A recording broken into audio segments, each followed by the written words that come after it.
En la época medieval, el calor no era una comodidad fácilmente accesible para las personas, especialmente para las de clase alta. Transformar sus viviendas en refugios acogedores requería pensamiento inventivo y un uso juicioso de los recursos disponibles. A pesar de las gélidas condiciones exteriores, se esforzaban diligentemente en mantener sus hogares cálidos. Pero no te equivoques, estas no eran las cómodas chimeneas contemporáneas, donde el calor se obtiene con solo presionar un botón. Eran entidades colosales y voraces que consumían madera con la avidez de adolescentes asaltando un refrigerador. No exagero cuando digo que algunos hogares quemaban más de 150 troncos cada semana. Eso es suficiente madera para construir una cabaña pequeña solo para mantener el calor durante 7 días. El punto focal de cualquier castillo noble no era un trono ornamentado, ni retratos de antepasados de rostro severo. Eran estas inmensas chimeneas. Los sirvientes más desafortunados recorrían los bosques recolectando leña, como si su supervivencia dependiera de ello. Lo cual, en cierto modo, realmente era así. Los métodos ingeniosos para mantenerse calientes dependían de alimentar diligentemente a estos monstruos devoradores de fuego. Ahora bien, podrías suponer que tener una chimenea significaba vivir en un paraíso tropical, pero estarías equivocado. Incluso con estos infernales rugientes, los castillos seguían siendo lo suficientemente fríos como para almacenar helado, si es que se hubiera inventado. Sin embargo, el calor que emanaba de estas chimeneas era como ese amigo que acapara los bocadillos. Permanecía tercamente localizado. Esto significaba que los nobles medievales jugaban esencialmente a una eterna ronda de sillas musicales. Solo que en vez de detenerse la música, ellos perseguían bolsillos de calor. Pero aquí es donde realmente brillaba su ingenio. Comprendían que el humo no debía simplemente quedarse flotando como un invitado indeseado. Por eso la invención de las chimeneas fue una innovación transformadora. Finalmente, uno podía respirar y estar algo caliente al mismo tiempo. Revolucionario. Hablamos de ser ingeniosos con lo que se tenía. Los individuos realmente adinerados se volvieron aún más sofisticados. Establecieron lo que me gusta llamar autopistas de calor en sus castillos, instalando múltiples chimeneas. Las habitaciones cruciales se posicionaban estratégicamente cerca de estas fuentes de calor, mientras que las áreas menos vitales.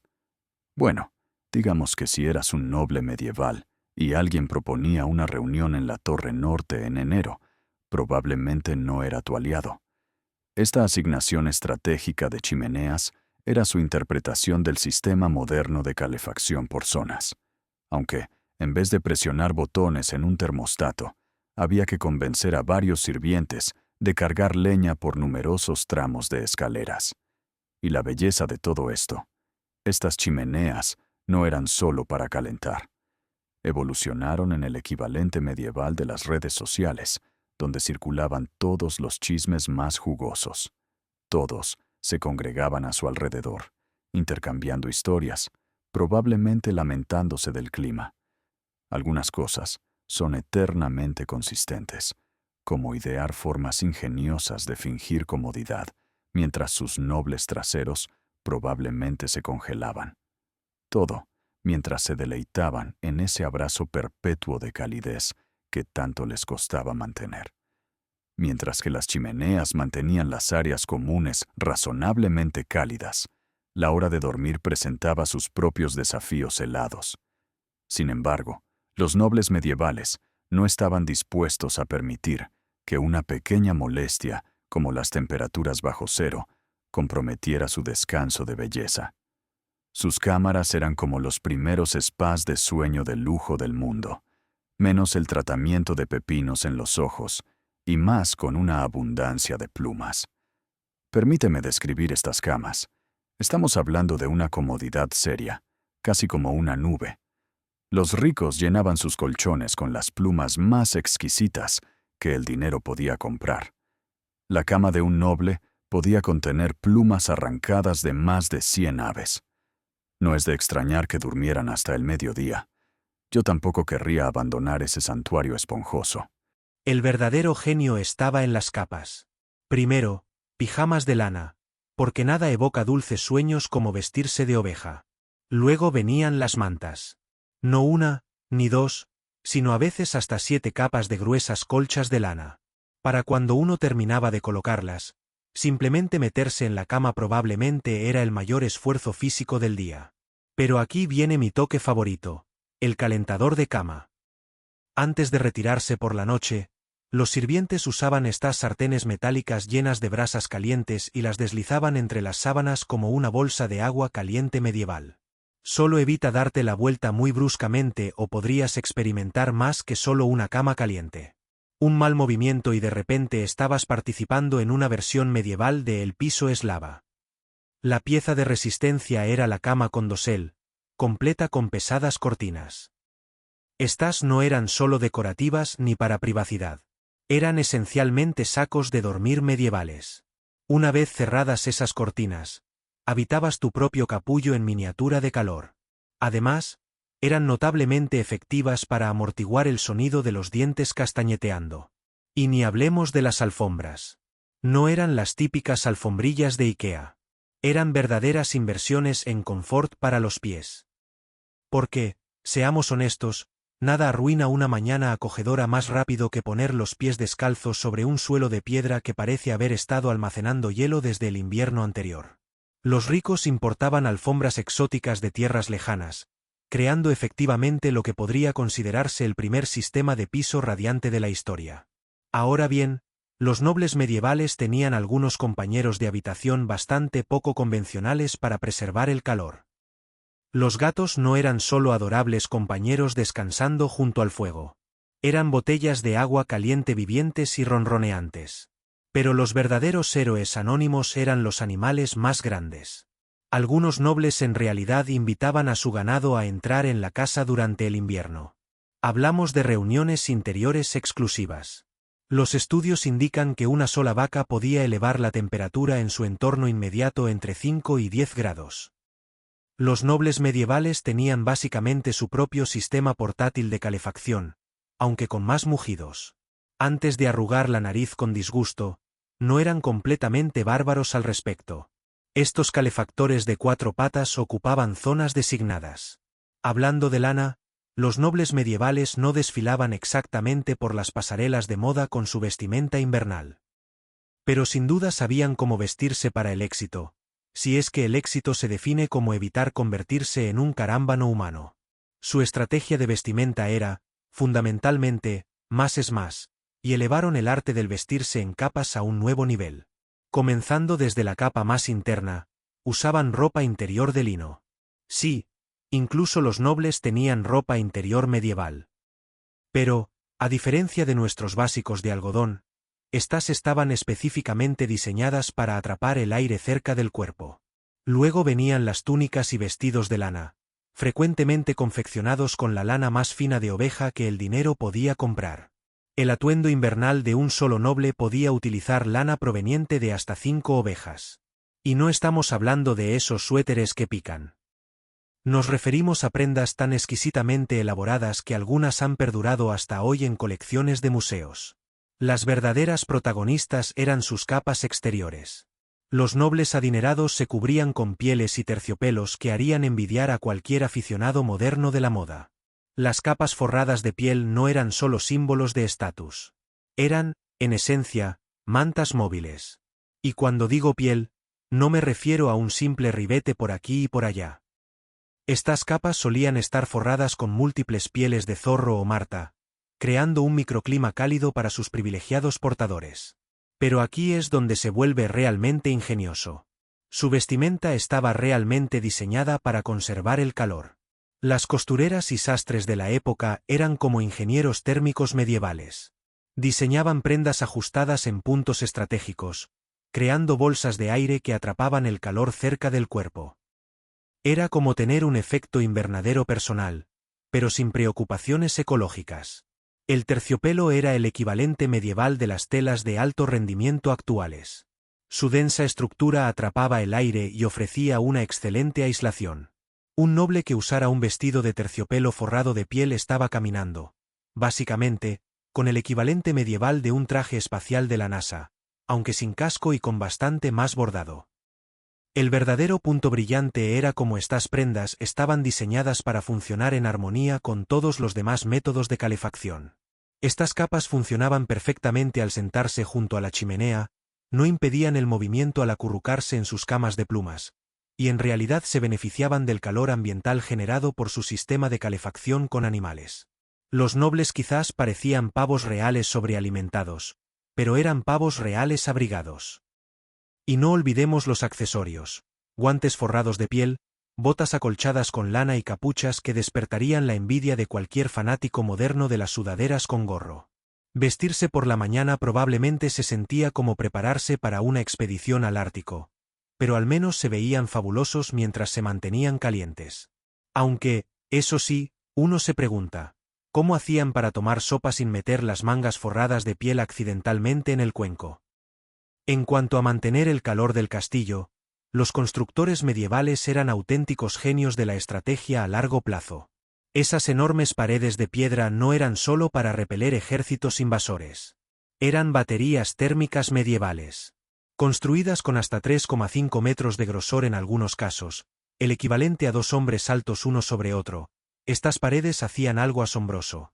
Absorbían el calor durante el día como una esponja de piedra, y lo liberaban lentamente durante la noche. Las piedras no se elegían al azar. Los constructores seleccionaban deliberadamente piedras densas, conocidas por su excelente capacidad de retención de calor, superando incluso la tenacidad de tu abuela aferrada a sus recetas familiares. Durante los días de verano, estas paredes se calentaban con los rayos del sol, y al caer la noche, irradiaban ese calor dentro de las habitaciones. En invierno, captaban cualquier calor que pudieran obtener de las chimeneas rugientes de las que hablamos antes. ¿Ventanas? Bueno, eran más parecidas a rendijas para flechas con delirios de grandeza. Los nobles medievales no eran particularmente fanáticos de las ventanas del suelo al techo, principalmente porque aún no dominaban la fabricación de paneles grandes de vidrio, pero también porque comprendían que ventanas más grandes significaban más pérdida de calor. Sus ventanas eran pequeñas y estratégicamente ubicadas, por lo general en muros orientados al sur, donde podían captar más luz solar. Eran como paneles solares antes de que se volvieran modernos, excepto que, en lugar de generar electricidad, admitían calor precioso. Los constructores empleaban otra técnica inteligente. Construían estas ventanas con una ligera inclinación. La abertura exterior era más estrecha que la interior, lo que significaba que menos aire frío podía entrar, pero la luz del sol se dispersaba más ampliamente al ingresar. Era como tener un sistema medieval de reflectores, excepto que en lugar de iluminar artistas, resaltaban que los arquitectos medievales realmente sabían lo que hacían. Las paredes eran tan gruesas que la gente bromeaba diciendo que ni los chismes podían atravesarlas. Pero esa solidez significaba que podías estar junto a una pared durante una tormenta invernal y apenas se sentiría más fría que el resto de la habitación. Nada mal para personas que no tenían libros de física ni cámaras térmicas. Y hablando de asegurar la calidez de arriba a abajo, los nobles medievales no solo se enfocaban en las paredes. También miraban hacia arriba y se preguntaban, ¿qué hay del techo? Su solución: techos de paja, que eran esencialmente el equivalente medieval de un gorro de invierno para sus casas. Estamos hablando de capas gruesas de paja o juncos empacados tan densamente que apenas podías insertar un dedo.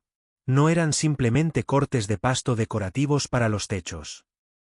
Atrapaban el aire caliente que intentaba escapar hacia arriba y evitaban que el aire frío descendiera, funcionando como el papel burbuja de la naturaleza. Y lo mejor de todo, estos techos eran sorprendentemente inteligentes. En verano repelían el aire caliente y en invierno retenían el cálido. Es como si hubieran inventado el control climático mucho antes de que el control climático fuera siquiera un concepto. Además, cuando llovía o nevaba, el agua se deslizaba fácilmente en lugar de empaparse, demostrando que a veces las soluciones más simples son realmente las más efectivas.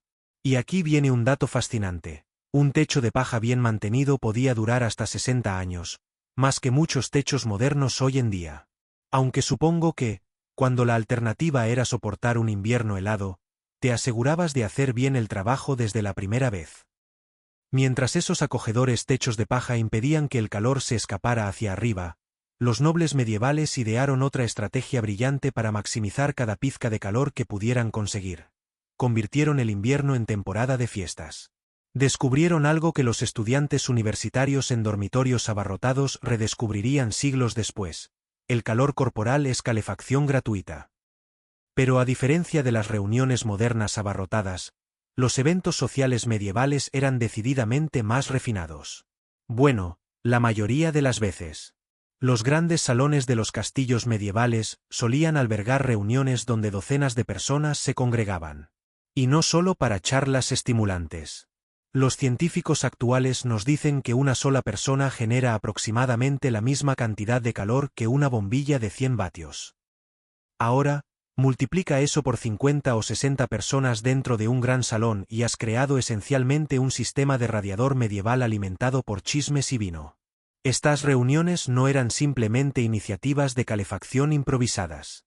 Los nobles organizaban banquetes elaborados que podían durar horas. Entre el calor corporal colectivo, los fuegos rugientes y toda la comida caliente que se servía, estas fiestas podían elevar la temperatura de un gran salón varios grados. Añade algo de baile. Porque nada te calienta tanto como intentar una danza medieval mientras llevas 7 capas de lana. Y tenías un aparato de calefacción completo. Lo verdaderamente ingenioso era cómo estructuraban estos encuentros. ¿Reuniones importantes? Se programaban para la parte más fría del invierno. ¿Un gran banquete? Que sea una extravagancia de varios días en enero. De repente, ser un mariposa social no solo era cuestión de mantener tu posición en la corte, sino también de mantener tu temperatura corporal. Los músicos tocaban, los narradores contaban historias y todos reían un poco más fuerte de lo necesario. Después de todo, mayor movimiento equivale a mayor generación de calor. Los verdaderos expertos sabían que un debate animado sobre política o el nuevo tapiz del vecino podía calentar una habitación más rápido que cualquier chimenea. Los nobles medievales operaban esencialmente con calefacción impulsada por el drama. Y lo mejor de todo, nadie tenía que sentirse cohibido por quedarse demasiado tiempo en estas reuniones. Después de todo, no estaban siendo socialmente incómodos. Estaban contribuyendo al sistema de calefacción comunitaria. Era esencialmente la conciencia ambiental medieval en su máxima expresión. Pero algunos nobles no se conformaban solo con calor corporal y chimeneas. Los verdaderamente opulentos instalaban lo que me gusta llamar el sistema de calefacción por suelo radiante medieval. El hipocausto. Piénsalo como el precursor del piso radiante moderno, solo que con más humo y bastante más trabajo manual. El sistema era sorprendentemente simple. Un horno calentaba aire que circulaba por espacios huecos debajo del suelo, y a veces incluso dentro de las paredes. Imagina caminar sobre baldosas tibias en pleno invierno. Bastante lujoso para la época medieval. ¿No crees? Los pisos calentados irradiaban calor hacia arriba, creando una atmósfera acogedora que incluso envidiaban los nobles más fiesteros. Por supuesto, mantener un hipocausto no era precisamente un paseo cálido por el parque. Requería atención constante por parte de los sirvientes, quienes debían mantener el horno encendido y retirar el hollín. Pero para quienes podían permitírselo, tener suelos cálidos era la máxima ostentación medieval, el equivalente a tener asientos calefactados en un mundo de bancos de madera. Y hablando de mantener el calor desde abajo, mientras algunos nobles calentaban sus pisos con hipocaustos, la fuente de calor favorita de todos provenía de la cocina del castillo.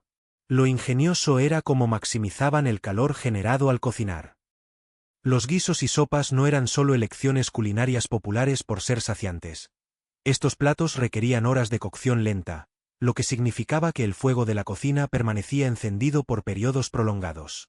Los nobles inventaron, básicamente, la primera olla de cocción lenta, estilo medieval. Y esas piedras calientes utilizadas para cocinar eran reutilizadas, arrojadas en recipientes para calentar vino o cerveza, creando efectivamente el primer programa de bebidas calientes del mundo. La cocina era tan consistentemente cálida que los sirvientes a menudo se escabullían solo para descongelar sus dedos congelados. Entre los fuegos constantes de cocción, las piedras calientes y el vapor que salía de las ollas burbujeantes, la cocina parecía un spa medieval.